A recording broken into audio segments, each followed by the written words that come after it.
राजा भोज मंदिरों का निर्माण करवाए, खूब मंदिर बनवाए, खूब मंदिरों का जीर्णोद्धार करवाया। खूब सुंदर सुंदर मंदिर राजा भोज ने बनवाए, जैसे माँ अहिल्याबाई होलकर जी ने बनवाए।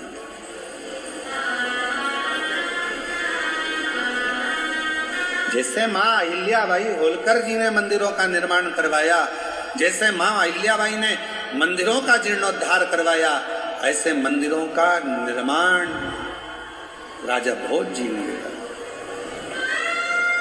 राजा भोज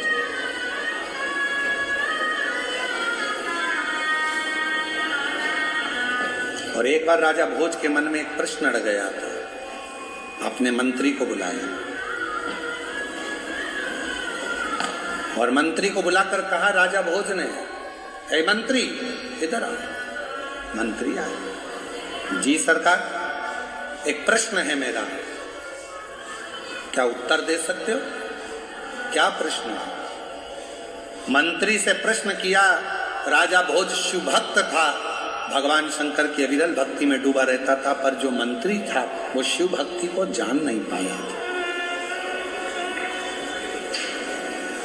वो मंत्री शंकर की भक्ति को जान नहीं पाया था। तो राजा भोज ने प्रश्न किया, पूरी दुनिया में एक कुआं ऐसा है जिस कुएं में अगर कोई गिर जाए तो उससे बाहर निकल नहीं पाता।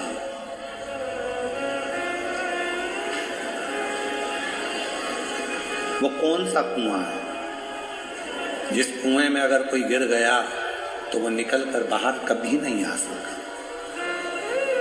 बोलो। राजा भोज ने कहा, मंत्री बताओ, पूरी पृथ्वी पर वो कौन सा, क्योंकि वो मंत्री, उसका मन शिव में नहीं था, उसका मन भगवान की भक्ति में नहीं लग पाया था। इसलिए प्रश्न राजा भोज ने अपने मंत्री से, ए मंत्री बताओ, दुनिया में वो कौन सा कुआं है जिस कुएं में अगर कोई गिर जाए तो निकलकर कभी बाहर नहीं आ सकता? उस कुएं का नाम बताओ। मंत्री ने कहा, महाराज वो कुआं तो मुझे याद नहीं है, पर मैं कुछ दिन में इसका उत्तर दे दूंगा। राजा भोज ने कहा, मुझे उस कुएं का नाम 7 दिन के अंदर चाहिए। अगर वो कुएं का नाम 7 दिन में नहीं मिला मंत्री, तो तुम्हारे पास में जितना वैभव दिया है, जितना धन दिया है, जितनी संपदा दी है, जितने सामान दिया है, सब ले लिया जाएगा और तुम्हें मृत्युदंड दे दिया जाएगा। मंत्री नींद उड़ गई। रात दिन उस कुएं की खोज करने लगा कि वो कुआं कौन सा है जिस कुएं में व्यक्ति गिर जाए तो कभी निकल कर बाहर नहीं आ सकता। वो कुआं है कौन सा? मंत्री ढूंढने के लिए निकला। 3 दिन निकल गए। राजा भोज की प्रश्न को सुनकर मंत्री 3 दिन तक कुआं ढूंढता ढूंढता 4 दिन निकल गए, 5 दिन निकल गए, 6 दिन निकल गए, 7वां दिन आने वाला था और 6ठे दिन की संध्या थी। और मंत्री ने सोचा, अब ये उत्तर मिलता नहीं है, इससे तो अच्छा मैं मर जाऊं तो ठीक है। मंत्री गया वन में, जंगल में, तो एक भेड़ चराने वाला, बकरी चराने वाला मिल गया। भेड़ बकरी चराने वाला मंत्री को देखा। उस भेड़ बकरी वाले ने पूछा, अरे मंत्री जी आप यहाँ? हाँ, इस जंगल में क्यों घूम रहे हो? मंत्री जी कुछ बोले नहीं, कुछ नहीं बोले। इस वन में क्यों घूम रहे हो? कुछ नहीं, एक शब्द भी, कोई शब्द। फिर पूछा, उत्तर दीजिए मंत्री जी, क्या बात है, आप मुझे तो बताओ। मंत्री जी ने विचार करा कि मैं इतना विद्वान, मैं इतना ज्ञानी, मैं इतना वैभववान, और ये बकरी चराने वाले से, भेड़ चराने वाले से मुंह मिलाऊंगा? ये बकरी चराने वाला, भेड़ चराने वाला मुझसे प्रश्न कर रहा और मैं इसको बताऊंगा? मंत्री जी बताने को तैयार नहीं हुए। समय निकलता गया, संध्या ढलती चली गई। मंत्री जी मरने के लिए जा ही रहे थे, तभी फिर कहा, मंत्री जी बताओ तो सही कि आखिर बात क्या है? क्या बोलो तो, हुआ क्या है? तब मंत्री जी ने कहा कि राजा भोज ने एक प्रश्न दिया है, संसार में वो कुआं कौन सा है जिस कुएं से कोई जीवित कभी बाहर नहीं निकला, कोई निकल ही नहीं पाया, ना जिंदा ना मरा, उस कुएं से निकला ही नहीं। उस कुएं का नाम बताना है, और अगर नहीं बताऊंगा तो मेरा राज, मेरा धन, मेरा वैभव, मेरा सब कुछ वो राजा ले लेगा। इतनी सी बात, तो ले लेने दे राजा को धन, ले लेने दे राजा को बंगला,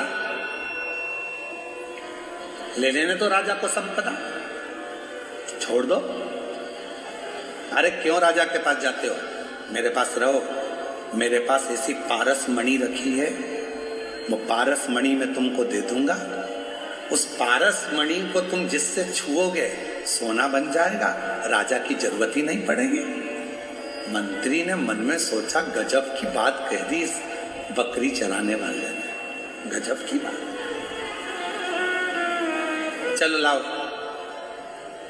अब तो मुझे भय नहीं है, अब मुझे डर नहीं है, अब मैं नहीं जाऊंगा राजा के पास में, अब तो मैं यहीं पर तुमसे पारसमणि लेकर धनपति बन जाऊंगा। लाओ वो पारसमणि मुझको दे दो। कहाँ है पारसमणि?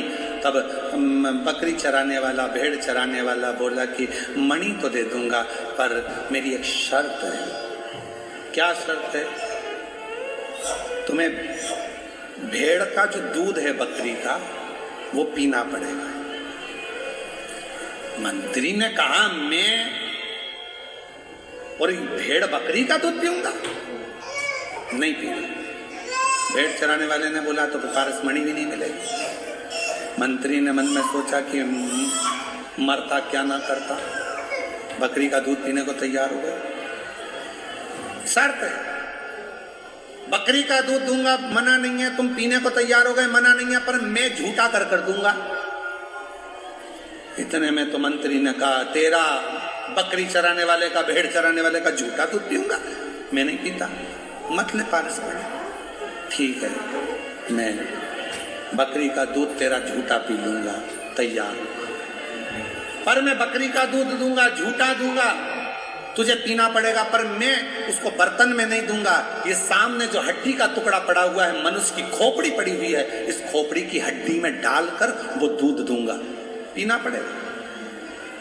मना कर दिया, मैं नहीं पी सकता ऐसा दूध, मत पी, पारसमणि नहीं मिलेगी।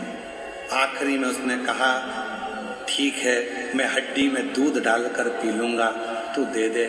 तब जैसे ही हड्डी में दूध दिया, मंत्री पीने ही वाला था, हाथ रोक लिया उस बकरी चराने वाले ने और कहा, मंत्री जी, दुनिया में केवल एक ही कुआं है जिसमें से कोई निकल नहीं पाया, वो है लोभ का कुआं, जिसमें गिरने के बाद दुनिया का कोई व्यक्ति निकल नहीं,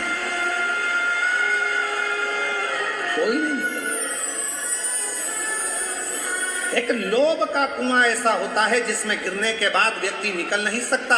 और तुरंत राजा भोज के पास मंत्री दौड़ कर गया कि वो लोभ का कुआं है। राजा भोज ने मंत्री से कहा, मंत्री, ये तेरे लिए कथा थी, याद रखना, शिव को पाने वाला लोभ से नहीं, साधना से शिव को पा सकता है। लोभ से, साधना से शिव को पाना कोई साधारण नहीं है, साधारण नहीं। आशा